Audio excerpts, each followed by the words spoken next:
Footprints in the sand. How can we use the transformational geometry tools of GeoGebra to create that? I'll show you how right here. So here we have a footprint, right? And in order to make footprints, we need to first reflect it. So let's actually make a line here. We'll use the line tool to build a line. Looks like the line could be maybe right here, right?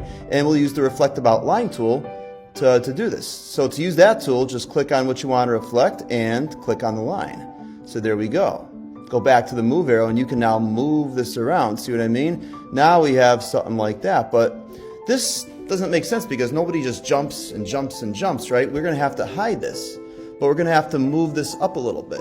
What geometry transformation occurs to do that? Oh wait, a translation, right. So let's make a vector. See the vector tool? We can actually try to make the vector maybe the length of the foot or the width of the foot there. We could change that, right? So now what we want to do is hit the translate by vector tool. We'll translate by vector. We click on what we want to translate and we'll click on the vector.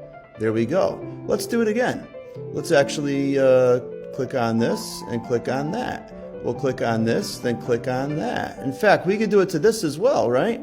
So it looks like the person's jumping, if you will. Click on that, click on the vector, click on that, click on the vector. Oh my goodness. And now, right, how do we actually make it look like a set of footprints? Ooh, see, kind of make it look like that. We can actually just go take here and right click and uncheck show object.